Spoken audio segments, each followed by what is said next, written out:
저희 오늘 욥기 23장 같이 읽었습니다. 예.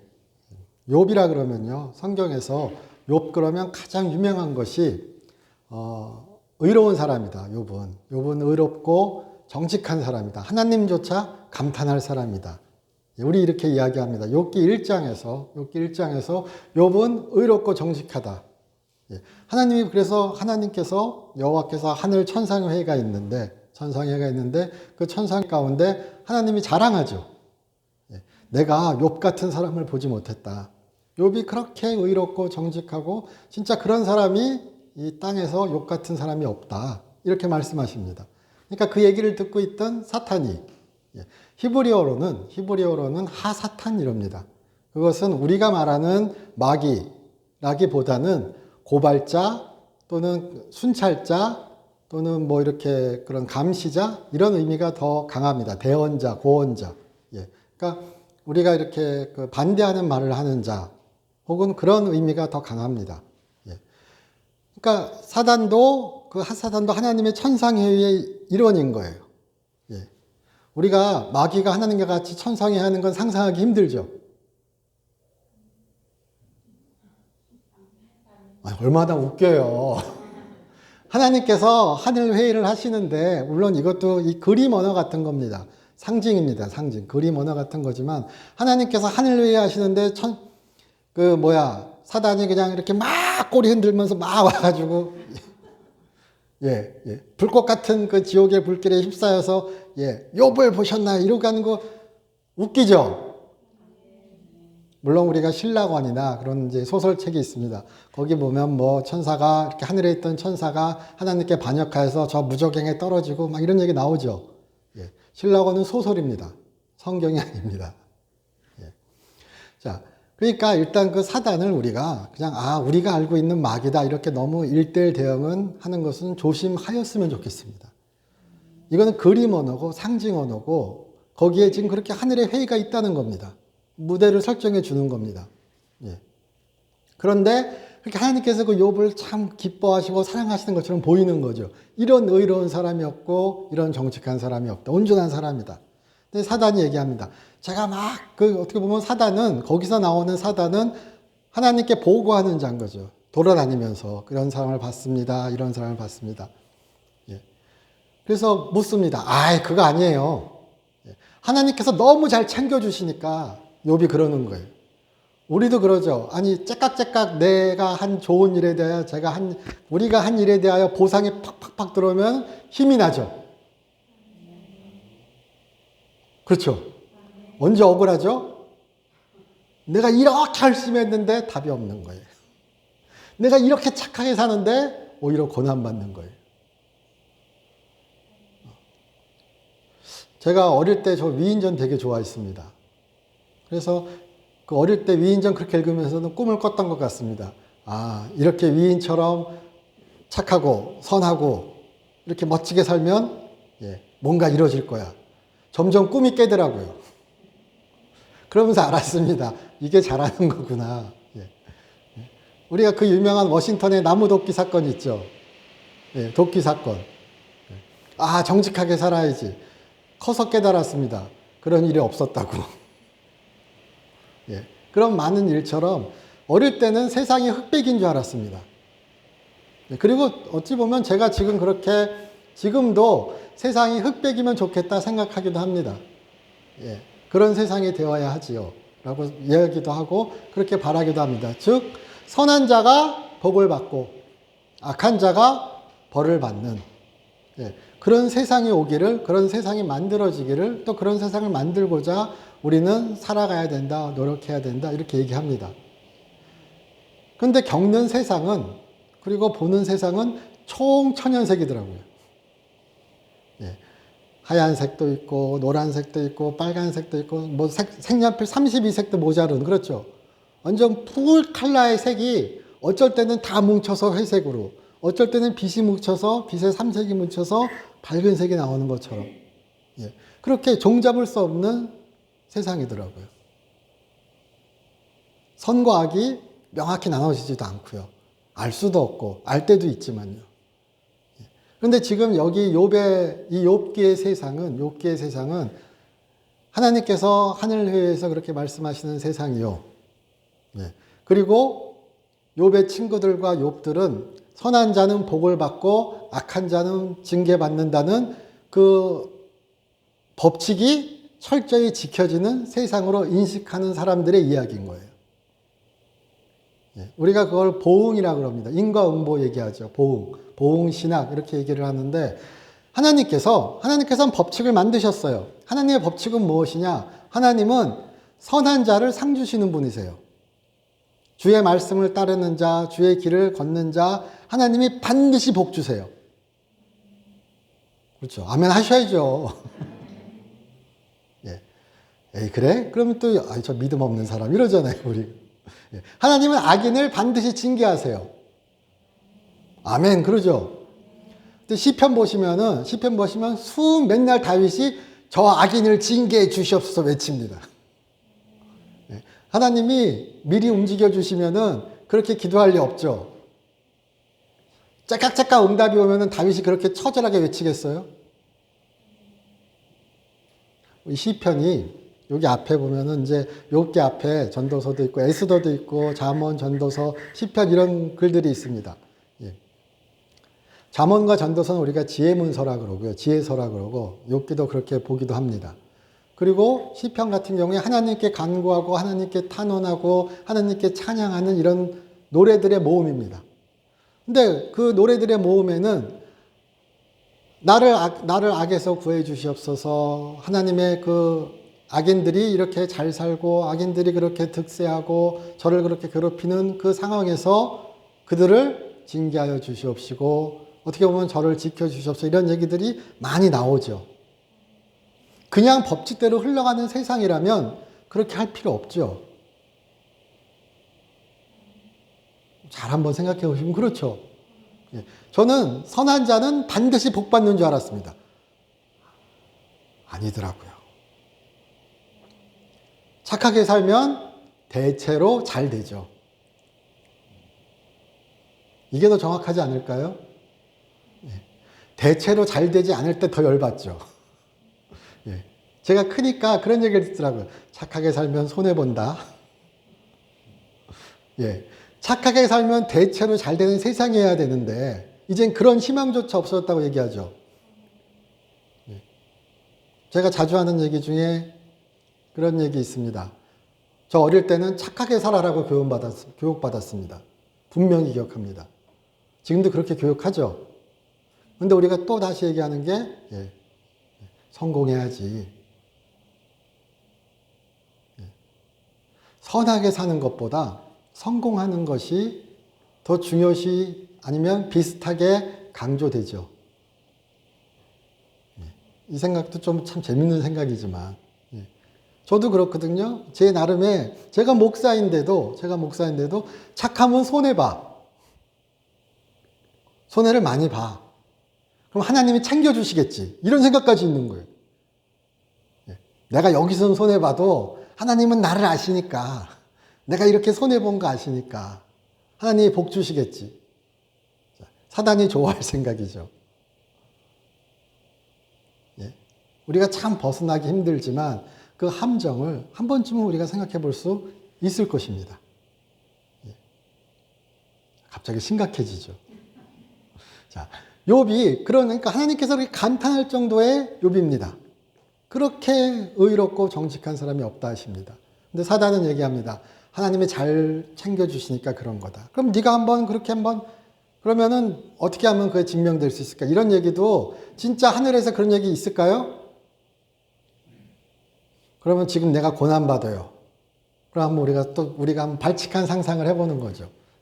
제가 지금 고난받습니다. 이게 그거구나. 욥의 이야기구나. 하나님이 지금 사단과 하늘에서 벌써 하나님이 나를 변호해 주시다가 사단에게 잠시 허락하셨구나. 그렇게 생각하세요? 그렇죠.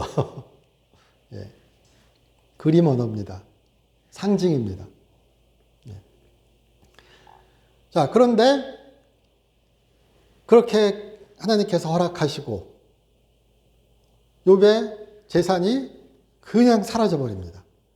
욥이 아주 동방에서 큰 부자라고 나옵니다. 그러니까 엄청나게 부를 이룬 사람이었던 것 같다고 얘기합니다, 우리. 예. 근데 그 부가 순식간에 하늘에서 막 그냥 번개가 치고 막 그냥 아무리 봐도, 아무리 생각해도 저건 하늘이 징계하는 거라고 말할 정도로 어처구니 없이 재산이 날아가 버리죠. 갑자기 막 번개가 쳐서, 무너져서. 그렇죠. 예. 뭔가 납득 가는 이유가 아니라 자연재해처럼 불행이 몰려와 버립니다. 자식들이 죽습니다. 예. 다 죽어버립니다. 그래도 욥이 하나님을 원망하지 않았다. 이렇게 나오죠. 예. 대단하다고 1장 마지막 절에 얘기합니다. 대단하죠. 예. 어떻게 하나님을 원망하지 않죠? 예. 근데 안 해요. 예. 그리고 2장에서 예. 또 여러 가지 병에 걸리고 막 이래도 그러니까 하나님이 그의 목숨만 남겨두고 나머지는 다 해라. 네 하고 싶은 대로 이렇게 얘기하시잖아요. 제가 좀 과장해서 이야기하지만. 그랬더니 막 병이 막 그냥 몰려오고 그냥 처참하게 그 동방에서의 부자였던 사람이 하나님이 의롭다고 정직하다고 얘기했던 사람이 예, 아내가 차라리 너 그렇게 살려면 차라리 죽어라. 내 도저히 못 보겠다. 차라리 하나님 원망하고 죽어라. 그렇게 말할 정도로 그것이 비난이건 그것이 고통에 대한 처절한 사랑하는 아내의 외침이건 예, 당신 차라리 죽는 게 나을 정도다라는 그런 비참한 상황에서도 하나님을 원망하지 않습니다. 예. 대단하죠. 그게 1장, 2장입니다. 근데 욥기가 몇 장까지 있냐? 42장까지 있어요. 그리고 3장에서 친구들이 옵니다. 욥의 그 소식을 듣고 빌닷과 소발과 엘리바스라는 3명의 친구들이 옵니다. 이들은 지혜자들입니다. 지혜자들이란 우리가 얘기할 때 어떤 자들이라고 인식하면 좋은가? 어떤 문제에 대하여 이것을 어떻게 풀어갈 것인가, 어떻게 해석할 것인가, 우리말로 하면 하나님의 뜻은 무엇인가? 하나님은 이런 걸 바라시는 것 같다. 하나님의 뜻은 이렇다. 어떻게 하면 하나님의 그런 승인을 얻을까? 이런 것에 대한 해석을 하고 적용을 하는 사람들이라고 말해도 아마 무리가 없을 것입니다. 지혜자입니다. 그게 지혜입니다. 예.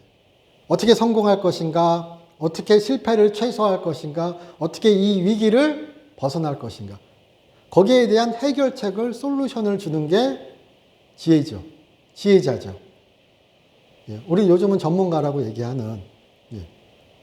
그래서 그들이 와서 욥의 그 상황을 보고 일주일간 말이 없어지고 그냥 같이 그냥 비참해 어떻게 보면 통곡하는 거죠. 예. 그런데 일주일 후 욥기 3장에서 욥이 갑자기 하나님을 막 그냥 심하게 얘기하면 저주한다 할 정도로 내가 왜 태어났는지 차라리 이러면 나를 그냥 죽이시지 나를 태어나게 하지 말시 왜 이 땅에 태어나게 하셔가지고 나한테 이러세요라고 예. 그들이 보기에 경악할 만한 이야기를 시작하는 겁니다. 욥기 3장에서.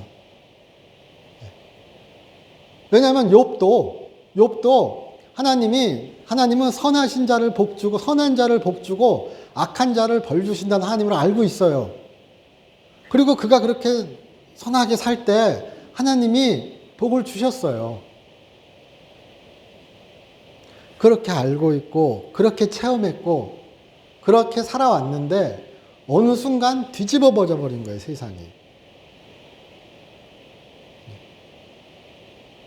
그러니까 그도 충돌이 일어나는 상황인 거죠, 지금. 충돌이 시작되는 겁니다. 그 상황에서 친구들이 얘기합니다. 예, 너 그러면 안 돼. 예, 이 얘기가 쭉 이제 계속 이어지지만요. 예, 아주 지겹게 이어지지만 하나님은 세상의 법칙을 만드셨어. 지금 얘기한 인과응보의 법칙을 보응이라고 얘기하는 선한 자가 복받고 악한 자가 벌받아. 여기서 한 발짝 더 나가는 거예요. 더 나가니까 선한 자는 반드시 상받고 악한 자는 반드시 벌받아. 한 발 더 나갑니다. 그러니까 복받은 자는 선한 자야. 벌받는 자는 악한 자야. 논리의 비약이 이 중간중간에 존재하는 겁니다.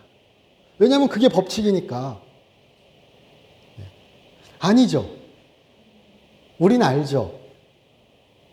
근데 지금 이들이 얘기하고 이들이 싸우는 그 세상은 그 법칙 안에 있는 세상이라고 서로 인식하고 있는 겁니다. 그러니까 이 세 친구는 욥에게 계속 이야기합니다. 해결책이 무엇이냐? 지금 네가 그렇게 고난받고 네가 그렇게 하나님의 징계, 네 상황을 보니 이건 100% 징계야. 이건 100% 하나님의 심판이야. 딴 게 있을 수가 없죠. 이렇게 비참한데 하나님은 하나님의 그 법칙으로 선한 뜻으로 세상을 다스리시는 분인데 하나님의 불꽃 같은 눈동자는 하늘에서 쭉 쳐다보고 오징어 게임이네요. 순이 맞나요? 무궁화 꽃이 폈다고 딱 가다 딱 움직이면 쫙 쳐다보고 팍팍팍 쏘죠. 이들의 세상은 마치 그런 세상 같은 거예요. 하나님이 쫙 쳐다보시다가 딱딱딱 골라내가지고 찝어내는 세상인 겁니다. 아니죠. 근데 우리 그러고 살죠. 그러지 말아야지 그러면서 어려운 일이 있을 때 위로하지만 또 한편에서 얘기합니다. 우리는 다 죄인이에요, 집사님. 혹시 집사님이 뭔지 모르는 죄가 있지 않을까요? 이것을 좀 더 지혜롭게, 좀 더 부드럽게, 또는 좀 더 직설적으로, 또는 좀 더 열받게 얘기하는 경우도 있죠. 필요할 때도 있습니다. 그러니까 여기는 절대적인 게 아니라고 말씀드리기 위해서 그런 말씀을 드리는 겁니다. 그래서 없는 죄를 찾기 위해서 노력하는 경우도 있죠. 아니면 모르는 죄를 찾기 위해서 노력하죠. 나쁘다는 것이 아니라 그것이 과할 경우가 있죠. 어찌 보면 욥은 그런 것에 대한 고발입니다. 욥기의 이야기는. 그래서 지혜에 대한 이야기입니다. 지혜는 이 일을, 이 사고를, 이 고난을, 이 문제를 해결하는 방법이 지혜죠. 그래서 세 친구는 욥은 서로의 지혜를 얘기하는 겁니다. 지혜는 어디에 있는가? 무엇 때문에 아니면 어떻게 이 일을 해결할 것인가? 그래서 둘이 그냥 네 명이 신나게 싸우고 나중에 엘리오라는 어린 사람까지 와가지고 내 속에 말하는 영이 있대. 하나님의 성령이죠. 우리 신약식으로 얘기하면 성령입니다. 내 속에 성령이 있대. 그리고 똑같은 얘기합니다. 회개하라고. 그리고 하나님이 갑자기 폭풍 가운데서 나타나십니다. 나타나셔서 하나님께서 내가 사탄과 하늘 회의에 그런 일이 있었어 말씀해 주시면 너무 좋겠는데 그런 얘기 하나도 안 하시고 내가 뭐 때문에 이런 상황이 있는지 내가 어떻게 될 것인지 어떤 풀이 같은 거 하나도 안 해주십니다. 설명도 안 하세요. 그런 거에 대하여. 단순히 딱 나타나셔서 그 말씀하십니다. 내가 하나님이시라고요. 나는 여호와다. 나는 세상을 창조한 자고 그리고 그 얘기는 다르게 얘기하면은 지혜는 나에게 있다고 말씀하시는 거예요. 너희의 지혜는 어찌 보면 온전한 지혜가 아니라고 또 말씀해 주시는 거예요. 그들끼리는 그래서 이 세 친구와 그들의 이야기 가운데는 하늘 이야기 갑자기 사라져 버려요. 3장부터 하나님이 나타나시기 전까지 여호와께서 나타나시기 전까지 이 모든 이야기에는 갑자기 1장 2장에는 천상회의 나오고 이래가지고 엄청 영적인 이야기 같은데 3장부터 하나님이 나타나기 전까지 얘기는 거의 없습니다. 나타나셔야 될 것 같아요. 중간에 하나님이 열심히 들으시고 그들을 보시고 막 이랬다는 얘기도 나올 법한데 그런 얘기 안 나옵니다. 그들은 끊임없이 스스로 지혜를 찾으나 그리고 이것이 지혜라고 얘기하거나 하지만 보는 우리에게 하나님이 보시기에 그것은 불완전한 지혜요. 어찌 보면 인간의 지혜요. 세상의 지혜였던 거죠. 고난의 이야기가 아니라 고난이 중요합니다. 고난이 큰 계기가 됩니다. 욥에 있어서. 하지만 지혜는 어디에 있는가를 얘기하는 게 또한 욥기입니다. 그래서 욥은 9장에서 16장에서 19장에서 욥은 그렇게 생각합니다. 친구들은 네가 죄인이니까 넌 벌 받는가 이렇게 얘기할 때 나는 무죄해. 나는 의로워. 나는 하나님 앞에 잘 살았어. 하나님은 선한 자를 벌 주시는 분이 아니셔. 그런데 내가 벌 받고 있어. 엄청 헷갈리죠. 말이 안 되잖아요. 모순 같잖아요. 나는 복 받아야 되는데, 물론 욥의 생각은 그것이 아니지만, 그러니까 이러면 반드시 이거다. 나까지는 아니지만, 하나님은 선한 자를 인정해 주시는 분인데 나는 지금 인정받지 못하고 있는 거거든요. 나는 선한 자거든요. 그래서 욥은 말합니다. 하늘 법정에 가서 하나님의 그 재판석 안에 서면 나는 무죄가 될 것 같은 거예요. 하나님은 잘 아시는 분이시고 하나님은 의로우신 분이시고 하나님은 하늘에서 다 보시는 분이시니까 내가 하늘 법정에 가서 한마디 말만 하면 하나님은 나를 의롭다? 그래, 너 의로워. 라고 인정해 주실 것 같은 거예요. 그래서 끊임없이 얘기합니다. 계속 중간중간에. 또 그 가운데 이야기합니다. 내가 1000마디 말해도 하나님이 한마디 하면은 내가 이렇게 쭈그러들어야 됩니다. 하나님이시니까. 그러니까 또 걱정하기도 합니다. 그렇게 하늘 법정에 갔는데 하나님이 한마디 하시면 내가 1000마디 해도 상대가 안 되는데 내가 나를 잘 변호할 수 있을까? 또 이런 세상인데 내가 간다고 또 이게 또 될 수도 있을까? 한 면에서는 또. 그리고 또 오늘 우리 읽은 본문에서는 하나님은 정하시면 하시는 분이신데 그가 나를 노르신다는데 내가 뭘 어떻게 할 수 있을까? 우리가 그렇죠. 한 가지 생각만 막 맴도는 게 아니잖아요. 제가 큰 어려움 가운데 있을 때도 그랬던 것 같습니다. 여러 가지 생각이 끊임없이 막 맴돕니다. 탄식하고 원망하고 고민하고 고뇌하고 또 찾아다니고 여러 가지 이런 일들이 다 벌어지죠. 단순하게 그냥 회개해 무책임하죠. 근데 글은 참 아름답거든요.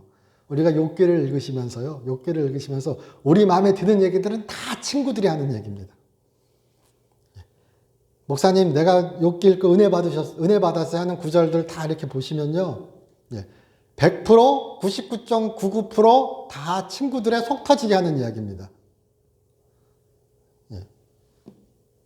오늘 우리 오늘 23장 읽었습니다. 22장에 엘리바스가 한번 보시면은 22장에 엘리바스가 대만 사람 엘리바스가 대답하여 이르되 사람이 어찌 하나님께 유익하느냐 지혜로운 자도 자기에게 유익할 따름이다. 맞죠? 어떻게 사람이 백날 그래봐야 하나님께 뭔 이익을 드리겠어요? 하나님이 우리한테 이익 챙기자고 우리 보고 의롭게 살라고 그래서 네가 백날 의로워봐야 그건 네 일이지. 네가 하나님께 그렇게 영광을 드려. 맞는 얘기죠. 하나님은 창조주시잖아요. 내가 잘 산다고 하나님께 이익이 있어요? 근데 우리 또 성경에서 다른 얘기를 듣습니다. 하나님은 그런데 그렇게 온전하신 분인데 누구를 필요하지 않는 분이신데 우리와 함께하고자 우리를 창조하셨다고 얘기하죠. 성경이. 우리의 선한 행위에 기뻐하신다고 얘기하죠. 그렇잖아요.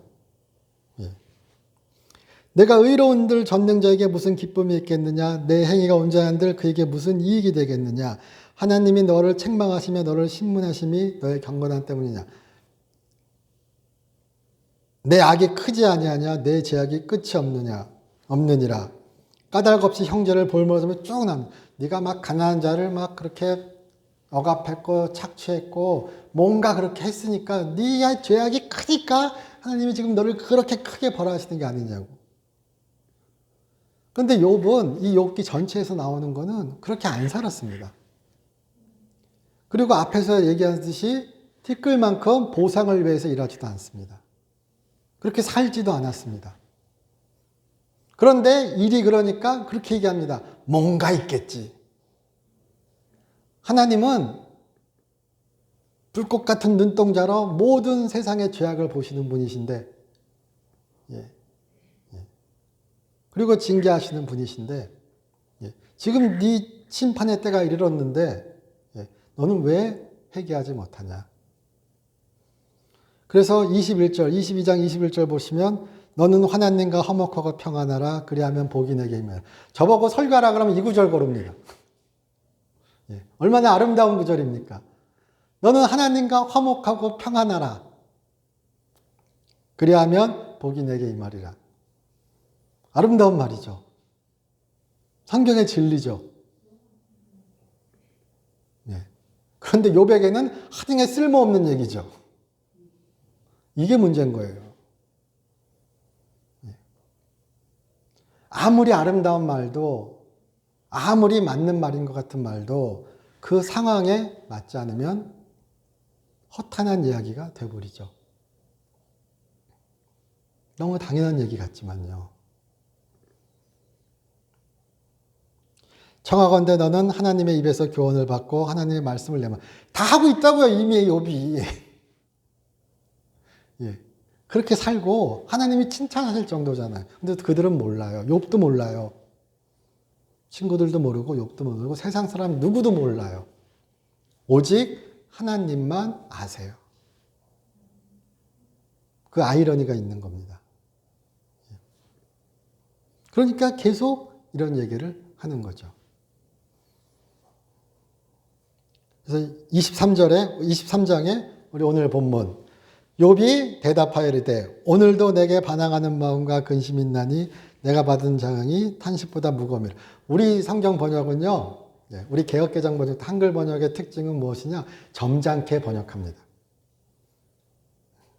그래야죠. 성경이니까. 점잖게 번역합니다. 그리고 좀 옛스럽게, 고풍스럽게, 아름답게 번역합니다. 그것이 또한 읽기 좋게, 암송하기 좋게 그렇게 번역합니다. 원문에 가까우면서. 오늘도 내게 반항하는 마음과, 근데 오늘도 내게, 그러면 이 지금 욥의 상황을 생각하시면서 이 구절을 보시면요. 엘리바스가 세 친구가 끊임없이 욥에게 지금 회개하라고 외치는 거죠. 너 죄인이라고. 근데 욥은 나 죄인 아니라고. 내가 하나님한테 가서 재판을 받아도 하나님은 나를 무죄라고 얘기할 것이라는 소망을 품고 있는 욥입니다. 왔다 갔다 하지만. 그런데 오늘도, 그러니까 엄청나게 오늘도 내게 반항하는 마음과 이 반항하는 마음, 내게 혹독한 마음 또는 불평하는 마음 또는 고발하는 마음 여러 가지로 번역되기도 합니다. 그럼 누구에게 반항하는 거죠? 누구에게 울컥하는 거죠? 누구에게 반역하고 싶은 거죠?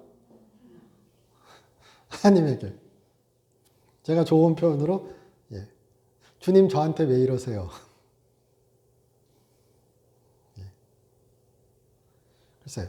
또 물론 그렇게 얘기할 수 있습니다. 우리가 욥은 아니니까 우리 함부로 이런 얘기하면 안 됩니다. 이렇게 얘기할 수도 있습니다.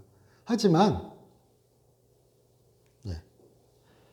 하나님께 원망하는 것, 하나님께 불평하는 것, 하나님께 한탄하는 것, 물론 여기 시편의 한탄과 여기 욥의 불평은 좀 이 궤적이 다릅니다.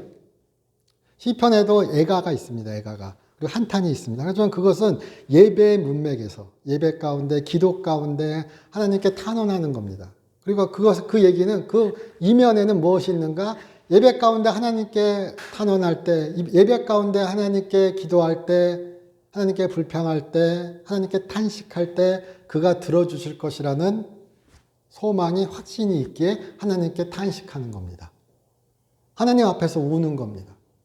그게 시편의 한탄이요, 애가요, 탄원입니다. 그러나 지금 여기 욥의 불평은, 욥의 반역하는 마음은 그 시편의 탄원보다는 약간 궤를 달리하는, 그가 답하지 않으실 수도 있기에 나는 오늘도 불쑥합니다, 이런 뜻이 있습니다. 오늘도 울컥하는 거예요. 욥이 한마디 원망 당했더라. 욥이 입술로 범죄하지 아니었더라. 욥기 1장 2장만 너무 아름답죠. 근데 그 뒤에 욥은 그냥 치열하게 싸우고 고민하고 탄원하고 애통하고 그러는 욥입니다. 욥조차도 그러한데 저는 그렇게 말씀드리고 싶습니다.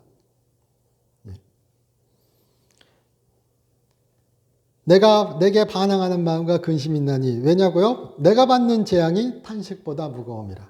이 내가 받는 재앙, 이 히브리어 구절은요, 나의 손 혹은 그의 손 이렇게 번역됩니다. 직역을 하면요. 그래서 그의 손으로 번역할 때는 하나님의 손이라는 의미입니다. 그래서 그렇게 얘기할 때는 그의 손이 내 탄식을 무겁게 합니다. 그러니까 그가 계속 누르시는 거예요. 나는 고통하고 나는 괴롭고 내 탄식이, 내 한탄이, 내 탄원이, 내 눈물이 끊임없이 나오는데 그가 계속 나를 누르시는 거예요. 그러니까 내가 울컥하죠. 내가 혹독히 말하고 싶죠. 내가 고발하고 싶죠. 또 하나는 나의 손이라고 우리가 인식할 때는 그런 내 탄식을, 내 고통을, 내 불평을 내가 지금 누르고 있는 겁니다. 싸우고 있는 겁니다. 범죄하지 않으려고. 우리가 두 가지 버전 다 볼 수 있지만 회개가 아니라 내가 어찌하면 하나님을 발견하고 그의 초세에 나아가 어찌하면 그 앞에서 내가 호소하며 변론할 말을 내 입에 채우고, 그렇게 나오죠. 여기 호소하고 변론하고 이런 말은 다 법적 용어죠. 우리 이렇게 봐도요. 법원에 가서 우리가 변론하죠. 그러니까 이 처소란 말도 우리 히브리어로 얘기할 때는 보좌란 말입니다. 근데 보좌란 말이 지금 이 문맥에서는 어떤 말로 하냐면은 재판정입니다. 하나님의 심판대입니다. 하나님께서 그 심판하는 자리에, 하늘 법정에, 아까 하늘 회의, 천상 회의처럼, 거기 나가면 내가 거기만 갈 수 있으면, 내가 하나님께 호소해서, 6장, 그러니까 9장, 16장, 19장에서는 중재자, 변론자를 찾았거든요. 근데, 그 변론자가 없는 것 같거든요. 나라도 가고 싶다. 뭐 왔다 갔다 합니다, 막. 내게 대답하시는 5절입니다. 23장. 내게 대답하시는 말씀을 내가 알며 내게 이르는 것을 내가 깨달으랴.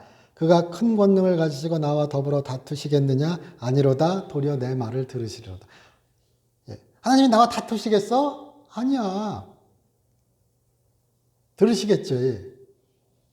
그럼 하나님이 들으시면 나는 무죄요. 네 백날 떠들어봐. 이렇게 또 얘기하는 거예요. 하나님께 얘기하는 게 아니라 지금 얘기들의 이 기본은 서로 얘기하는 거예요. 서로. 7절. 거기서는 정직한, 거기는 어딘가 하늘 법정이죠. 그 하늘 법정에서는 정직한 자가 그와 변론할 수 있은즉 내가 심판자에게서 영원히 벗어나라. 내가 심판자에게서 영원히 벗어나라를 그냥 쉽게 풀면은 나 무죄입니다, 이거예요. 하나님이 나를 무죄로 하실 거다. 그가 내 변론을 들으시고 내가 하늘 법정에만 올라가면 내 사건이 거기 딱 계류돼서 심판되면 나는 그냥 무죄야. 나는 그런 확신을 갖고 있어. 나한테 그만 쓸데없는 얘기해. 맨날 나만 보면 회개하라 그래. 니나 해. 우리 기승전 회개 그러죠. 물론 제가 또 이렇게 얘기할 때요. 지금 우리 교회에 우리 한국의 우리 시대의 교회의 가장 큰 문제는 또 한 면에서는 그렇게 얘기하는 게 맞는 얘기가 있습니다. 회개가 사라졌습니다. 예. 진정한 우리가 배웠던 저도 그렇고요. 우리가 배웠던 우리가 성경에서 알던 그런 회개가 사라진 우리의 시대이기도 합니다. 예. 그러나 모든 것을 다 갖고 와서 여기서 회개를 찾고 막 이렇게 찾으면은 예. 무리할 수 있다는 거죠. 기본적으로 욥기 안에서 보았으면 좋겠다는 거죠. 그럼 지금 욥은 투쟁하고 있는 겁니다. 욥은 싸우고 있습니다. 하나님도 보이지 않고 그가 나를 버리신 것 같고 이런 세상이 될 수가 없는데 이런 세상이 됐습니다. 그가 붙잡을 수 있는 건 뭐죠? 그래도 지금 여기 얘기하는 하나님은 선한 자를 지켜주신다. 나는 선해! 이 세상이 어그러지는 것 같으나 끝까지 붙잡고 있는 겁니다. 욥의 인내가 아니라 욥의 믿음입니다. 욥의 확신이요, 욥의 소망이요, 욥의 끊임없는 간구입니다. 지혜를 찾는 것. 그래서 오히려 우리는 지혜를 어디서 찾아야 되는가? 예수 그리스도요. 제가 확 띄어서 말씀드리면 그는 하나님의 지혜요. 그는 우리에게 허락된 가장 큰 하나님의 선물이요. 우리에게 허락되지 않은 그런 신비적인 답이 없는 우리의 삶 가운데서 우리에게 답을 주시고 그의 뜻으로 이끌어 주실 오직 그 온전한 하나님의 지혜는 예수 그리스도인 겁니다. 제가 앞에 결론을 좀 갖고 와서 말씀드리면 욥은 우리 메시아라고 얘기하지만 욥은 중재자를 중보자를 애처롭게 찾습니다. 물론 못 만납니다. 지도 포기합니다. 그리고 거기에 메시아 욥기에서 19장에 나오는 16장에 나오는 중재자 심판자는 우리가 말하는 우리가 인식하는 예수님이라기보다는 그냥 천상에 위해서 나를 도와줄 천사 이 정도입니다. 근데 가면 또 천사가 나를 도와주겠어. 우리 그러잖아요. 될 거야 그러다가 가면 또 이게 또 이런 불안한 마음도 들죠. 그럼 왔다 갔다 하는 마음이 욥기에 막 나옵니다. 거기서는 정직한 자가 그와 변론할 수 있은즉 7절. 그런데 내가 앞으로 그러니까 거기 한번 가면 되는데 그런데 내가 앞으로 가도 내가 뒤로 가도 내가 오른쪽으로 가도 내가 왼쪽으로 가도 동서남북이죠. 우리는 동서남북 이쪽 중동 이 지금 욥기가 쓰여진 그 지역에서는 뭐라 그러죠? 헷갈리네 갑자기. 북남 이런 식으로 방에 얘기하는 거 있죠. 그렇게 얘기하는 겁니다. 자, 그렇게 어디를 가도 하나님이 안 보여요. 나를 안 만나주시는 것 같아요. 희망이, 절망이 교차하는 겁니다. 10절입니다. 그러나 내가 가는 길을 그가 아시나니 그가 나를 단련하신 후에는 내가 순금같이 되어나리. 지금 여태까지 막 불평했죠? 뭐라고 불평한 거죠? 나 착하다고. 이런 말은 좀 어린아이 같나요? 나 금 같은 사람이라고요. 나 금이라고. 나 의인이라고. 여태까지 계속 쭉 그 얘기했거든요.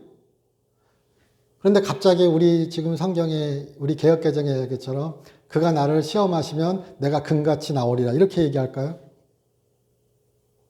지금 바로 전까지 나 무죄야 이렇게 얘기했는데 그가 나를 시험하시면 그가 나를 단련시켜 주시면 고난 가운데서 나를 두드려 패주시면 내가 무죄가 될 거야 이렇게 얘기할까요? 그의 시험은 그의 단련은 내가 무죄임을 더욱더 나타내는 거죠.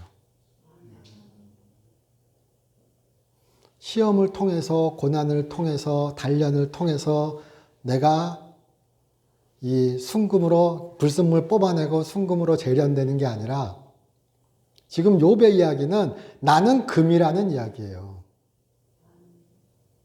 그래서 시험하셔도 그러니까 단련이라는 의미보다는 그래서 우리 저 공동 번역이나 천주교 번역이나 아니면 다른 번역 가운데 일부 번역들은 그가 나를 시험하시면 예, 내가 나에게 흠이 없는 줄 알 텐데 혹은 내가 금인 것을 아실 텐데 내가 금으로 나올 텐데 예. 금 넣으면 금 나오죠. 예. 고난은 우리의 믿음을 증명하는 거죠. 다르게 얘기하면요. 그래서 저는 그렇습니다. 내가 믿음이 이렇게 쫄보였구나. 내가 믿음이 이렇게 적었구나. 알기도 합니다. 물론 그래서 그렇게 얘기합니다. 고난이 믿음을 이렇게 키웠다고요. 예. 하지만 여기에 문맥에서 더 맞는 이야기는 저는 그렇게 보입니다. 더 맞는 이야기는 욥은 내가 금임을 이야기하고 있는 거예요.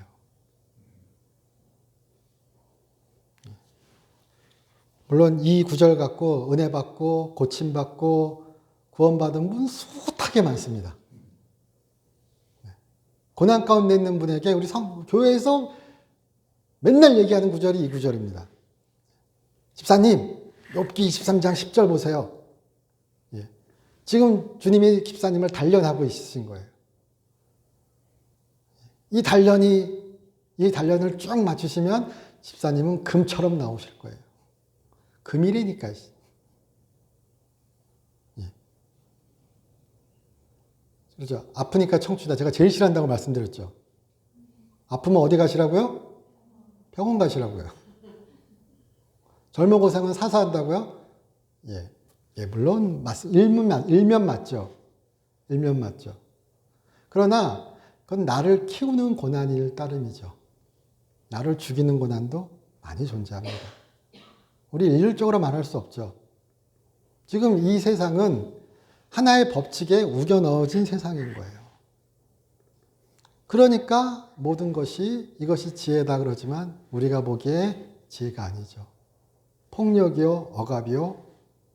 예. 제일 무서운 사람이 뭐라 그러죠? 무식한데 신념만 있는 사람이라 그러죠. 예. 뭔 짓을 할지 모르니까. 예. 여기 지혜자라고 얘기하는데 이렇게 보시기에 지혜자 말 얼마나 아름다워요. 새 친구의 이야기. 제가 만약 욕기로도 쭉 설교했지만 강의 설교했지만 새 친구 얘기할 때 더 은혜롭습니다. 예. 은혜로운 말씀이 너무 많이 나오거든요. 예. 욥 얘기할 때 불편합니다. 이러면 되겠어? 바로 그냥 하나님께서 징계하실 것 같습니다. 그리고 하나님도 답을 안 주시거든요. 답이 없습니다. 왜 그가 고통받는지, 왜 그가 고난받는지. 또 하나님께서 욥이 이렇게 불평한 거 아니면 그가 이렇게 하는 거 그런 거 없습니다. 그냥 하나님이 나타나시고 욥이 하나님 보고 그냥 하나님이시구나. 아이고. 그리고 깨져버립니다. 네. 그가 죄를 깨달았다는 게 아니에요. 그가 내가 전에 악하게 살았구나. 내가 하나님을 배우니 제가 전에 악하게 살았습니다. 제가 그 악한 삶을 회개했습니다. 이 얘기 아닌 거 아시죠? 나중에 한번 확인해 보세요. 아니에요. 예. 내가 하나님을 들었으나 내가 하나님을 배우니 하나님은 하나님이시구나. 이 비교할 대상이 아니구나. 뭔가 이게 아니구나. 그동안은 진짜 다르구나. 하나님은 그냥 기쁘게 순종해야 되는 거구나. 마음에 안 들지만, 억울하지만, 하나님이시구나. 지혜는 여기에 있구나. 그게 신비구나.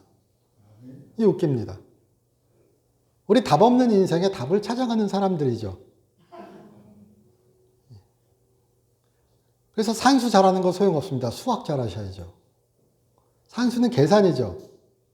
1 더하기 1은 이 백날 외쳐봐야 고등수학 배우면 다 꼬꾸라집니다. 고등수학은 저도 수학 못하지만 고등수학은 철학이래요. 그건 답을 찾는 거지 정해진 답을 알아내는 게 아닌 겁니다. 인생에 정해진 답 없죠. 저는 웬만하면 그런 얘기까지 하고 싶습니다. 정답도 없다고요. 이렇게 녹음하면 너무 왼쪽 같죠. 예. 그러나 우리는 답을 주님의 뜻 안에서 찾아가는 사람들인 겁니다. 그리고 찾고자 노력하는 사람들인 겁니다. 믿음으로 살아가는 사람들인 겁니다. 하나님의 선하신 뜻이 있기에 우리가 그 하나님을 향하여 예수 그리스도를 향하여 그와 함께 가는 사람들인 겁니다. 그러면 하나님께서 우리가 그 마지막 날 하나님과 함께 했던 그 삶이 예수와 함께 했던 그 삶이 정금 같은 삶이었음을 그 심판의 날 증거될 것입니다. 그게 구원입니다. 주와 함께하는 삶. 저희 그렇게 되기를 주님의 이름으로 축원합니다. 저희 기도드리겠습니다. 하나님 저희 사랑하여 주시고 인도하여 주심 감사드립니다. 주의 온전한 지혜이신 예수님과 함께 우리 살아가게 하여 주시옵시고 그와 함께하는 복된 길이 우리에게 있게 하여 주시옵소서. 주 예수 그리스도의 이름으로 기도드립니다.